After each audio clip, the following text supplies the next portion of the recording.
जय हिंद। आप सभी का स्वागत है आपके अपने YouTube चैनल बिलोटी टीचिंग सेंटर में। तो आज हम लोग उपस्थित हैं जी रसायन विज्ञान के इस सप्ताह के दूसरे क्लास में। Welcome to all guys in your chemistry classes.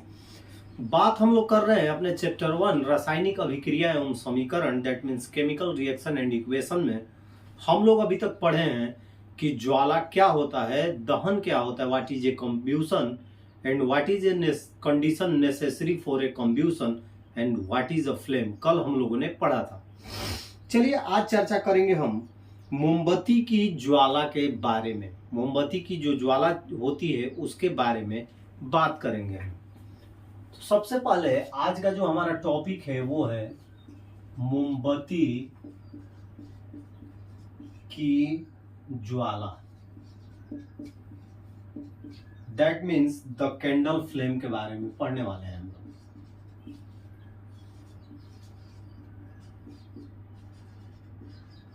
चलिए ये है आज हमारी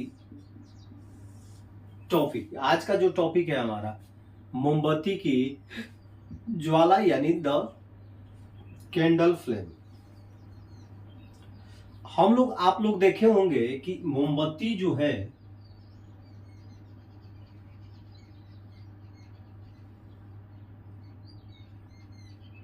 कुछ इस प्रकार से जलती हुई हमें दिखाई देती है।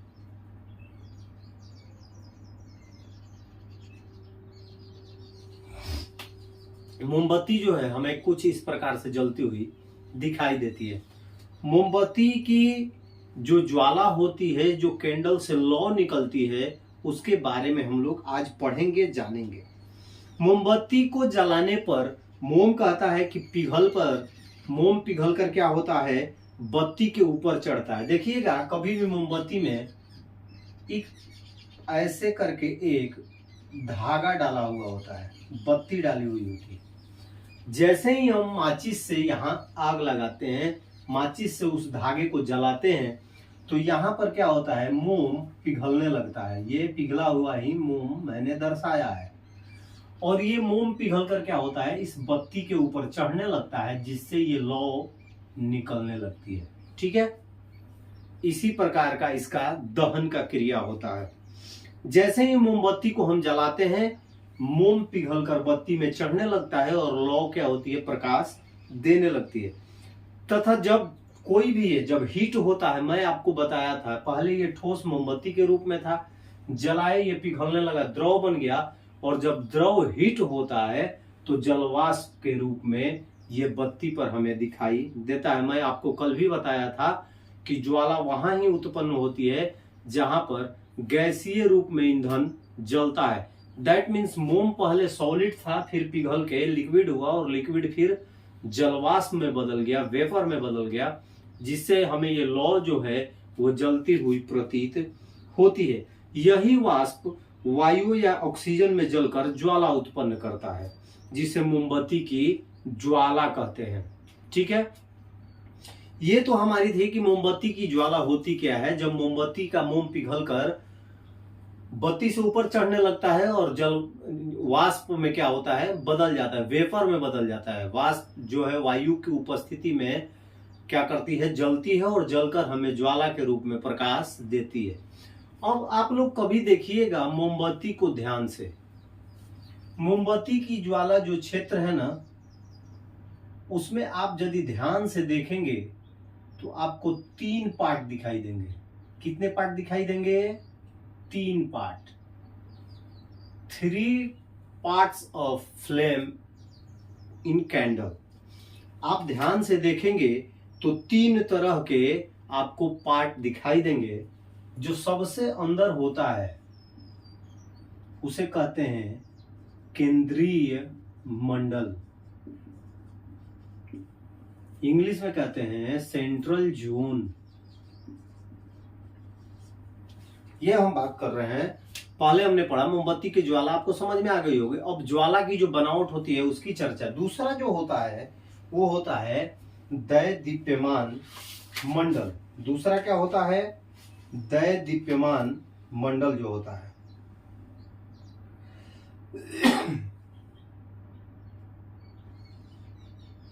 दूसरा हमारा होगा दैदीप्यमान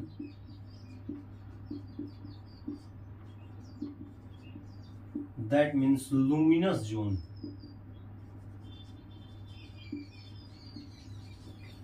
और जो तीसरा होता है वो नॉन लुमिनस होता है, that means non luminous zone, that means अदैदीप्यमान।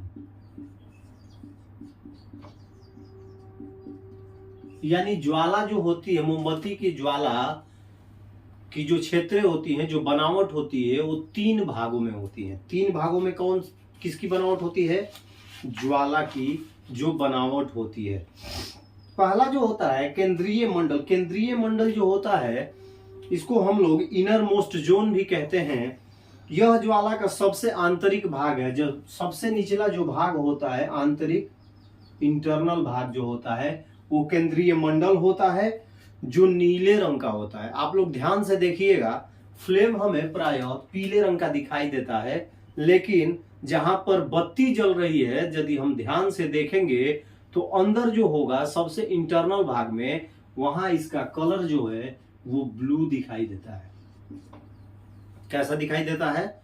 Blue दिखाई देता है, नीला दिखाई देता है। आगे बताएंगे कि क्यों ब्लू दिखाई देता है। कारण क्या होता है? इसमें बिना जले हुए मोम के वाष्प होते हैं जो बत्ती को घेरे रहते हैं, और इसमें दहन की क्रिया नहीं होती है। जब ये वाष्प बन जाएगा यहाँ बत्ती के पास, इसीलिए इसका कलर नीला होता है, क्योंकि ये वेपर के रूप में होता है, वाष्प के रूप में होता है। यहाँ पर वायु नहीं पहुंच पाती है, क्योंकि वायु दोनों आवरण पर पहुंचेगी, अंदर नहीं पहुंच सकती है। यहाँ पर कंब्यूशन की क्रिया नहीं होती है, यहाँ कंब्यूशन की क्रिया नहीं हो पाती है। यही कारण है कि यहाँ पर ये अदहन का क्षेत्र होता है और इसका रंग जो है वो नीला होता है। ठीक है। दूसरा होता है हमारा दैदीप्यमान मंडल, जो हमें प्रकाश पूर्णतः देता है। तो प्रकाश वहीं से मिलेगा जहां पर दहन की क्रिया होगी। मैंने आपको बताया था कि दहन क्या होता है। दैदीप्यमान जो मंडल होता है, इसमें ऑक्सीजन की अपर्याप्त आपूर्ति के कारण मोम के वाष्प का अपूर्ण दहन होता है। अतः इसमें कार्बन के सूक्ष्मतम कण उपस्थित होते हैं। यह ज्वाला का सबसे बड़ा भाग भी होता है और इससे प्रकाश निकलता है, और इसमें ज्वाला का ताप मृदुल रहता है। यहाँ पर ऑक्सीजन जो है वो अपूर्ण रूप से क्या करता है? मोम के वाष्प को जलाता है। तो देखिएगा कि मोमबत्ती के ऊपर, जहां मोमबत्ती जल रही है, ऊपर यदि आप एक तख्ता रखते हैं या हाथ को ऐसे रखते हैं, तो आपके हाथ पे काले रंग का एक परत बैठ जाएगा। यानी कि कुल मिलाकर धुआं वहीं होता है जहां पर ईंधन जो है अपूर्ण होता है। जहां पर ईंधन का अपूर्ण जब दहन होता है, तो वहां पर क्या होता है? धुआं उठता है। तो काले रंग की एक परत बैठ जाएगी। या जहां पर लगातार आप मोमबत्ती जलाते हैं किसी अलमारी पे, तो ऊपरी भाग में देखेंगे तो वहां पर बहुत काले रंग की एक परत बैठ जाती है।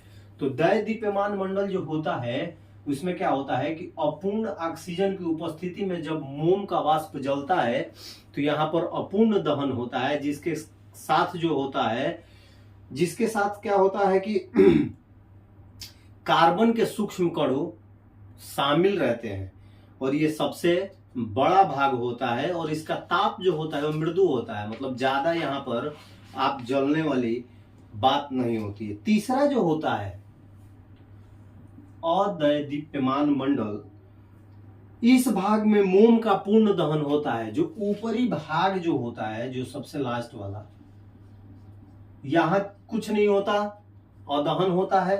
बीच वाले भाग में क्या होता है? अपूर्ण दहन। पूर्ण दहन नहीं होता है, लेकिन सबसे ऊपरी वाले भाग में पूर्ण दहन होता है। क्या होता है? पूर्ण दहन होता है।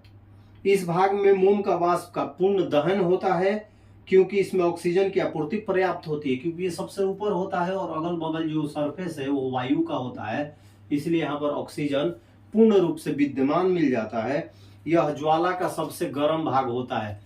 यदि आपका मोमबत्ती जल रहा है और मोमबत्ती के सबसे ऊपरी भाग में जैसे आप हाथ टच करेंगे ना, तो लगेगा कि आपका हाथ जल गया, लगेगा नहीं, आपका जल जाएगा। लेकिन वही बीच वाले भाग में यदि आप अपने उंगली को डालते हैं तो वहां जलन कम होगी, और सबसे निचले वाले भाग में जहां पे मोम जल रहा है, बत्ती जहां पे है, नीले रंग का आपको ध्यान से देखिएगा दिखाई देता है, वहां पर दहन की क्रिया नहीं होती है। दूसरी नंबर बात मैं बोल रहा हूं, इसका मतलब आप लोग ऐसे ही उंगली मत डाल लेना, वो खतरनाक होता है।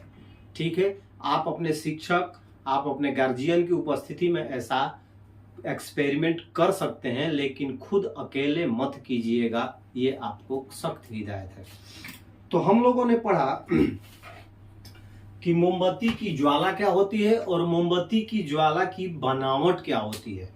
ये 3 टॉपिक मैंने आपको बताया, जिसमें ये जो आप फिगर है इसको आप लोग बना लीजिएगा, ये जो फिगर है इसको बना लीजिएगा। उसके बाद आपका आएगा थ्योरी, थ्योरी को भी नोट कर लीजिएगा। सबसे पहले हम लोगों ने पढ़ा मोमबत्ती की ज्वाला। मोमबत्ती की ज्वाला क्या होती है समझ गए, और मोमबत्ती की ज्वाला की बनावट क्या होती है इसको भी मैंने आपको बता दिया। उम्मीद है आप लोगों को समझ में आया होगा कि मोमबत्ती की ज्वाला क्या है और मोमबत्ती की ज्वाला की बनावट क्या है। इस फिगर को बना लीजिएगा रफ में, आपके थ्योरी आएगी, थ्योरी के बाद इसको फाइनली अपने फेयर की कॉपी में बना लीजिएगा। आज के लिए बस इतना ही, कल फिर मिलेंगे अगले वीडियो में, तब तक के लिए आप सभी को जय हिंद।